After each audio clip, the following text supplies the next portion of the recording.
I want to tell you about a phone call I got 3 years ago. It was a Tuesday. I remember because Tuesdays were the day my neighbor Mary and I would sit on her porch and drink our tea before the heat came in. But that Tuesday, Mary didn't come outside. I knocked. No answer. I knocked again. And when her daughter finally opened that door, her face told me everything before she said a single word. Mary was alive. Thank God she was alive. But she had spent 4 days in a hospital bed because of something so small, so ordinary, that most folks would never even think to worry about it. It wasn't her heart. It wasn't her blood pressure. It wasn't even her age, though she was 78. It was a part of her body she had simply stopped washing the way she used to. Not out of laziness, not out of carelessness, just because nobody ever told her it mattered so much once you cross a certain age. And here's the thing that still sits heavy on me. Mary was a clean woman. She bathed every single day of her life. But there were 3 places on her body that she, like so many of us, had quietly stopped paying close attention to. By the end of this video, I'm going to tell you exactly what happened to Mary and exactly which 3 areas the doctors pointed to. But more than that, I'm going to tell you how to make sure it never ever happens to you or someone you love. Because I promise you this, what I'm about to share isn't in most doctors' pamphlets. It isn't something your grandkids will think to remind you of. But once you hear it, you won't forget it, and you'll thank yourself for the rest of your life for listening today. So pull up a chair, get comfortable, let's talk. Now, before we go further, let me introduce myself properly, for those of you joining me for the first time. My name is Barbara. I've spent more time in doctors' waiting rooms in my 60s and 70s than I ever imagined I would. Along the way, I learned things, some the easy way, from good doctors who took the time to explain, and some the hard way, through my own mistakes and the mistakes of people I loved. This story is my way of passing that along to you, not as a doctor, not as an expert with letters after my name, just as someone who has lived long enough and paid close enough attention to know what really matters when it comes to taking care of yourself in these later years. So if you're new here, welcome. Pull that blanket a little tighter and let's get into it. Before we start, please consider subscribing to the channel so we can bring more stories and insightful advice to you. Here's the thing about growing older that nobody sits you down and explains properly. When you're young, your body forgives you. You can skip washing behind your ears for a week and nothing happens. Your skin heals fast, your immune system fights off almost anything, and your body just handles it. But somewhere after 60, that quiet forgiveness starts to fade. Your skin gets thinner, your circulation slows down, especially in certain areas. Your immune system, which used to work like a strong young guard dog, starts acting more like an old dog that still barks, but doesn't always chase off the trouble in time. And that means the little things, the things you brushed off for 50 years, start to matter in a very big way. Doctors who specialize in elderly care will tell you, quietly, in their offices, that there are 3 areas of the body that cause a disproportionate number of hospital visits, infections, and yes, even hospitalizations in people over 60. Not because people are dirty, not because people don't care, but because these three areas are easy to forget, awkward to think about, and slowly become danger zones as the years go on. Today, I'm going to walk you through each one, where it is, why it matters so much more now than it did at 30, and exactly how to care for it, simply, gently, in just a few minutes a day. Let's start with the one most people would never guess. Let me tell you what my late husband Walter was a proud man, worked 40 years on his feet, first as a mailman, then managing a hardware store. Strong hands, strong legs, and feet that had carried him further than most men ever walk in a lifetime.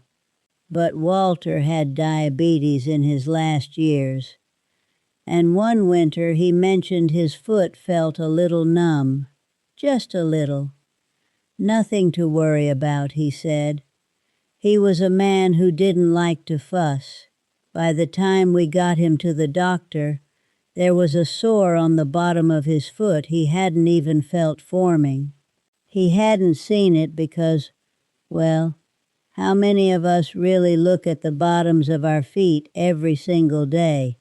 And because of his circulation, that small sore had already begun to cause serious trouble. I tell you this not to frighten you, but because I wish someone had frightened me a little sooner.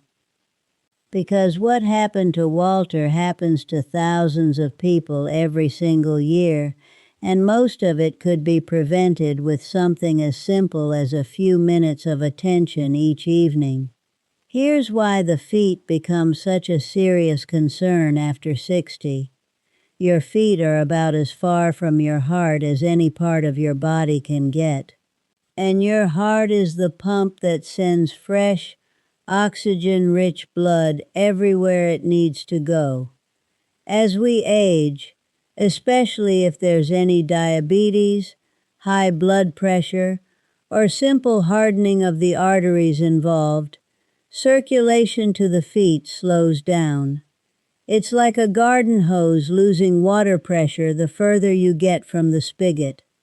That means when there's a small cut, a blister, a crack in dry skin, or even a fungal infection between the toes, your body has a much harder time sending the healing cells it needs down to that area. What would have healed in 3 days at 40 years old might take 3 weeks, or longer, after 60. And here's the part that catches people off guard. Feet lose sensation as we age too. Nerve endings dull, so a sore, a cut, even the beginning of an infection might not hurt the way it used to. You might not even know it's there. That's exactly what happened with Walter. So what do you actually need to do? First, and I cannot stress this enough, wash your feet every single day. And I mean really wash them, not just letting the shower water run over them while you focus on everything else. Take a moment, use a washcloth or your hands, get between every single toe, because that's where moisture hides, and moisture is exactly what fungus and bacteria love. Second, dry them completely.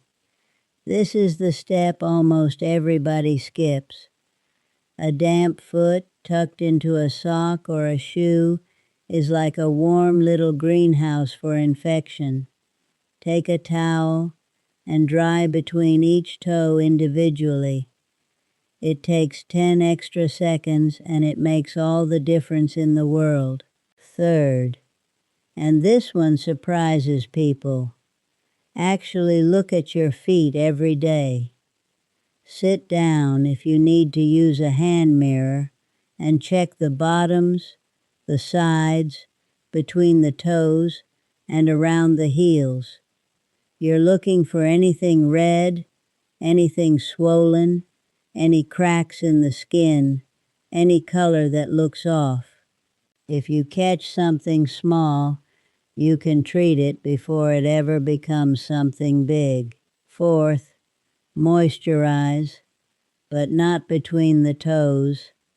A good foot cream on the tops and bottoms of your feet keeps the skin from cracking, which is one of the easiest ways for bacteria to sneak in. But leave the spaces between your toes dry, because that's exactly where you don't want extra moisture sitting. And finally, mind your footwear. Shoes that are too tight cut off circulation even further. Shoes that are too loose let your feet slide and create friction, which leads to blisters. If you can, buy shoes later in the day when your feet are slightly more swollen, the way they naturally are after hours of standing or walking, so you get a true fit. Now here's a story with a better ending than Walter's, because I want you to know this isn't all doom and gloom. A woman in my own community, Dolores, is 81 years old. Every single night, without fail, she sits on the edge of her bed for what she calls her foot ritual. 5 minutes. Wash, dry, inspect, moisturize. She's been doing it for 15 years. Ever since her own sister went through something similar to what Walter went through. Dolores still walks 2 miles most mornings. She says her feet are the reason she's still independent, still living in her own home, still able to get to church and to her grandchildren's school plays without anyone's help. 5 minutes, that's all it took her. 5 minutes a day to protect the very things that carry you through this world. Now let's talk about something a little more delicate. And I want you to know there's no need to feel embarrassed. I've been talking to folks about their health for years now, and I promise you, whatever question is sitting in your mind right now, thousands of people watching this are wondering the exact same thing. The groin area, meaning the folds of skin where your thighs meet your torso, and for many the genital area itself, is one of the most overlooked and yet one of the most important areas to care for as we age. Let me tell you why this matters so much more after 60 than it did when you were younger. This part of the body is warm. It's dark. It often has less airflow than other parts of the body, especially if you're someone who sits for long periods, whether that's in a chair, in a car, or for many of us, more time resting than we used to spend on our feet. Warm, dark, and damp. That is the perfect combination for bacteria and yeast to grow. It's the same reason bread goes moldy faster in a warm, humid kitchen than in a cool, dry pantry. When we're younger, our skin regenerates quickly, our sweat glands function differently, and frankly, most of us are more physically active, which means better airflow and quicker drying. But as we age, skin folds can become more pronounced. Mobility can make thorough washing more difficult. And for those managing diabetes, blood sugar levels create an environment where yeast infections and bacterial infections become far more common for men and women both. I want to tell you about a woman named Josephine who came to one of my community talks a few years back and, bless her heart, was brave enough to share her story with the whole room. The Josephine had been dealing with a persistent rash and discomfort for months. She was too embarrassed to bring it up with her doctor. She assumed it was just part of getting older, something to quietly endure. By the time she finally spoke up, what had started as a simple, easily treatable yeast infection had spread and become something that required weeks of aggressive treatment, including a hospital visit when the skin became severely irritated and broke down. Josephine told that room of nearly 40 people, "I sat there for months, suffering in silence because I was too proud or too embarrassed to say the word groin out loud to my own doctor. Don't you make my mistake. And I want to pass that same message to you today. There is no shame here. Your doctor has heard every question you could possibly ask, many times over. Taking care of this area isn't embarrassing. It's simply responsible. So here's what you need to know. First, this area needs daily washing with warm water and a gentle, fragrance-free soap.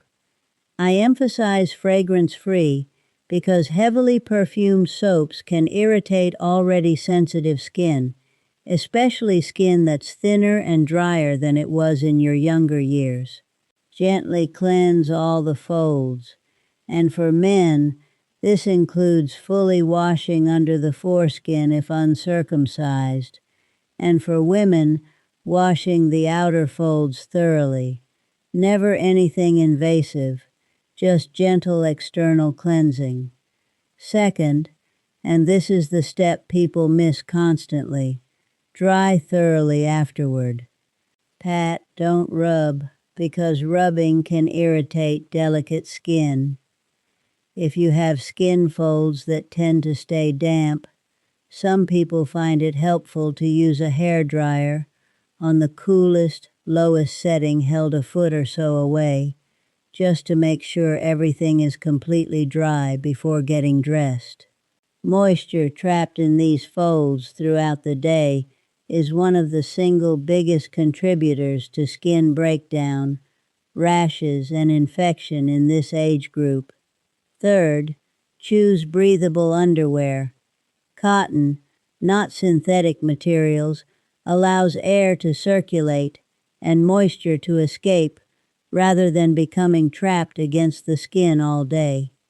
Fourth, if you notice redness, itching, an unusual odor, or discomfort that lasts more than a day or two, please, please don't wait it out the way Josephine did. These infections are almost always simple and fast to treat in their early stages. Left alone, they become painful, harder to treat, and in the most serious cases, can even lead to more dangerous infections that spread beyond the skin. And fifth, if mobility is a concern, if bending, reaching, or standing for long periods has become difficult, please don't let pride stand between you and help.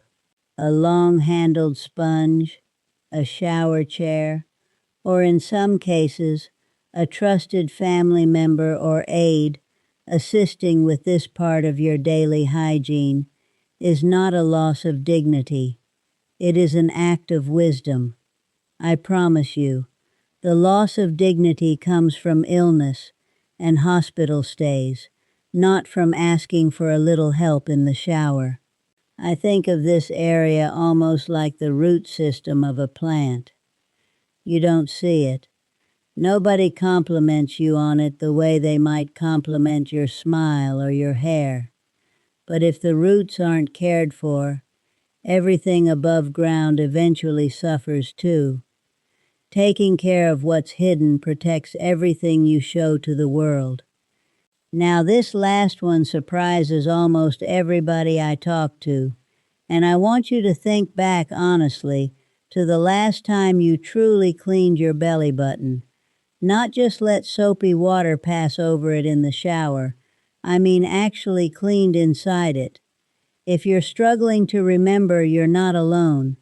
Most people are. The navel, your belly button, is one of the most neglected parts of the entire human body, and it's also, believe it or not, one of the areas doctors find surprising amounts of buildup in during routine exams of older patients. Here's why this happens, and why it matters more as we age. Your belly button is essentially a small indented pocket of skin. Depending on your body shape, that indentation can be shallow or quite deep. Throughout the day, that little pocket collects dead skin cells, natural body oils, lint from clothing, sweat, and bacteria. When you're younger, with more active oil production and generally more movement and activity, this tends to work its way out somewhat on its own. But as we age, skin oil production changes, movement often decreases, and that little pocket becomes a quiet collection site that many people simply never think to address directly. Let me tell you about a gentleman named Arthur, 83 years old, sharp as a tack, independent, living alone and proud of it. Arthur went in for what he thought was a routine checkup, complaining of a mild, unexplained stomach discomfort and a faint but persistent odor he couldn't place. His doctor, an experienced physician who had seen this before, gently asked to examine his navel. What they found was years, genuinely years, of built-up debris that had hardened and calcified in that small pocket of skin, creating what's medically known as an omphalolyth. It sounds like something from a foreign language, because in a way it is, from Greek roots meaning navel stone. It had begun to cause irritation, mild infection, and yes, that unexplained odor and discomfort Arthur had been living with for months, quietly assuming it was just something that came along with getting older. The treatment, thankfully, was simple once identified, but Arthur told me afterward, with a bit of a laugh at his own expense, in 83 years, not one single person ever told me I needed to actually clean in there. I thought the shower did it for me. The shower does not do it for you. I need you to hear that clearly. So here's exactly what to do, and I promise you, it takes less than a minute. Once a week. Some people prefer to do this daily, and either is fine. Take a warm, damp washcloth, or even a cotton swab dipped in a little warm water, and gently clean the inside of your belly button. If there's noticeable buildup, a small amount of mild soap on a damp cloth works well too. Move gently in small circles, being careful not to scrub aggressively, as the skin there can be delicate. If you notice any hardened debris, please don't try to dig or pick at it aggressively, especially if it feels stuck or causes any discomfort. Loosen it gently over a few days with warm water, or if it doesn't budge, mention it to your doctor. It's a 5-minute conversation that spares you the kind of visit Arthur had. After cleaning, always dry the area completely, just like we talked about with the groin area. A moist navel, especially in someone with a deeper set belly button, can become a breeding ground for the same kind of bacteria and yeast we discussed earlier. And here's something that surprises people even more. For those who have had abdominal surgery in the past, whether that's decades ago or more recently, that area can sometimes develop small pockets or irregular skin folds that make this kind of buildup even more likely. If that applies to you, this weekly habit matters even more. I think of the navel almost like the corner of a room that nobody ever sweeps because nobody ever really looks at it. It's not dirty because you're careless. It's just forgotten. And forgotten corners, given enough time, always cause a problem eventually. Now, let me finally close the loop I opened at the very beginning of this video, because I promised I would tell you about my friend Mary. Mary, it turned out, had developed a serious skin infection in the folds of her groin area, one that had gone unnoticed and untreated for weeks because of exactly what we talked about today: reduced mobility making thorough washing more difficult, combined with skin that had become thinner and more fragile with age. What started as mild irritation slowly became something far more serious, eventually requiring intravenous antibiotics and 4 days in a hospital bed. Mary is doing wonderfully now, I want you to know that. She's back on her porch, tea in hand, most Tuesdays. But she'll be the first to tell you, if you ever had the chance to meet her, that those 4 days taught her more about her own body than the previous 78 years combined. I thought clean was clean, she told me. I never imagined there were places that needed a little extra attention, a little extra time, simply because of my age. Nobody ever told me. I'm telling everyone I know now. And that's exactly what I'm doing with you today. Here's the thing I want you to walk away with today. Getting older doesn't mean your body is failing you. It simply means your body needs a slightly different kind of attention than it did before. A little more patience, a little more thoroughness, a little more time spent on the areas the world doesn't see. Your feet carry you to everyone and everything you love. Your groin area, though we don't speak of it often, deserves the same care and dignity as any other part of you. And your navel, small and easy to forget as it is one more reminder that the little things, cared for consistently, prevent the big things from ever happening at all. None of what I've shared with you today takes more than 10 or 15 minutes combined, added into the shower or bath routine you're likely already doing. It isn't about doing more work. It's about doing the work you're already doing, just a little more completely. If this video helped you today, I'd be so grateful if you'd give it a thumbs up and consider subscribing so more people your age, people like Mary, like Walter, like Josephine, and like Arthur, can hear this before it's too late rather than after. And if there's someone in your life, a parent, a spouse, a dear friend, who this might help, please send it their way.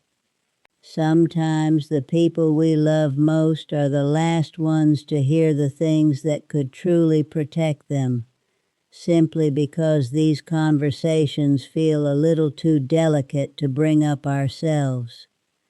Take care of yourself this week, all of yourself, every part, even the parts nobody else ever sees.